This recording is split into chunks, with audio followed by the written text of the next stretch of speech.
اللہ اکبر اللہ اکبر۔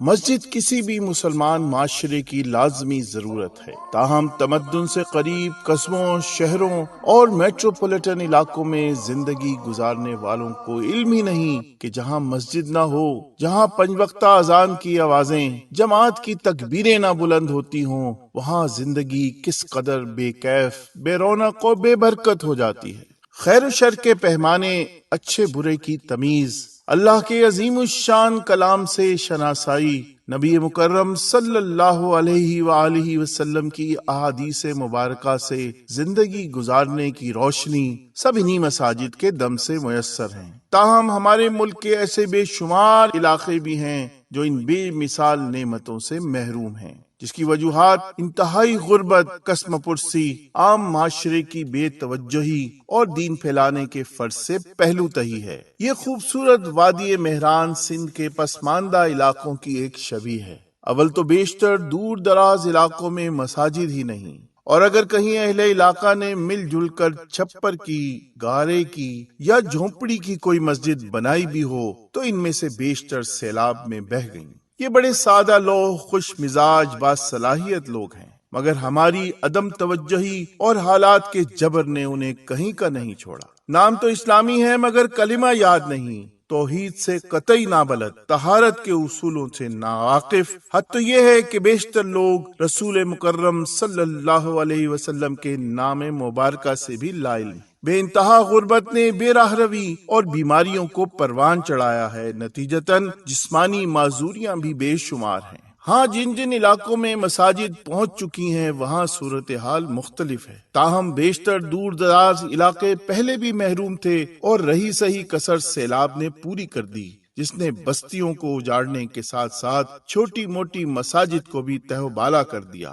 اور جہالت کے اندھیرے مزید بڑھا دیے ہیں۔ جامع مسجد رحمت للعالمین اسلام آباد نے جہاں ایک جانب ان سیلاب متاثرین کی مدد و بحالی کا بیڑا اٹھایا، وہیں اہل علاقہ کی خواہش اور درخواست پر مسجدوں کی تعمیر، مرمت و بحالی کا کام بھی شروع کیا ہے، جس کے تحت اب تک 50 چھوٹی مساجد کی بحالی میں مدد کی گئی ہے، جس میں لاؤڈ اسپیکر کی فراہمی، صفوں کی فراہمی، شکستہ دیواروں اور وضو خانوں کی مرمت، فرش و محراب کی درستگی وغیرہ شامل ہیں، جبکہ 37 نئی مساجد اب تک قائم کی جا چکی ہیں۔ دلچسپ امر یہ ہے کہ شہروں کی مساجد کے برعکس یہاں مسجدوں پر کروڑوں روپے کے اخراجات نہیں، بلکہ صرف 1.5 سے 2 لاکھ روپے میں ایک مکمل مسجد تیار ہو جاتی ہے۔ قریباً 300 اسکوائر فٹ کے ایک کمرے میں 50 نمازی آ سکتے ہیں، جو سندھ کے دور افتادہ چھوٹے گاؤں کی ضروریات کے عین مطابق ہے، جبکہ کمرے سے باہر صحن میں بھی چٹائیاں بچھا کر نماز کی گنجائش ہے۔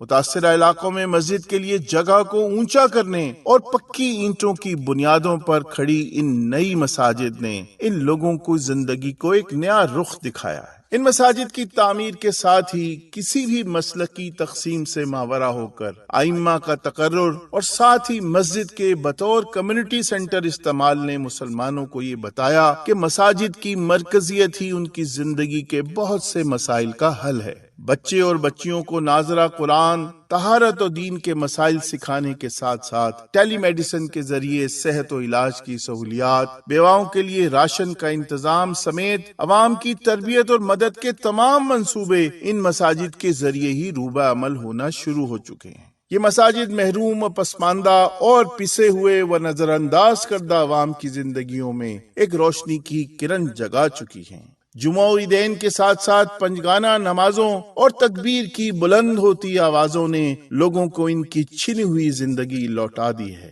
اور ہمارے بزرگوں کے لیے مستقل صدقہ جاریہ بن گئی ہیں۔ آئیے کروڑوں نہیں 1.5-2 لاکھ دے کر اپنے والدین کے لیے دنیا اور آخرت دونوں جگہوں پر جنت کے باغ لگائیں اور اپنے مسلمان متاثرہ بہن بھائیوں کی مدد کریں۔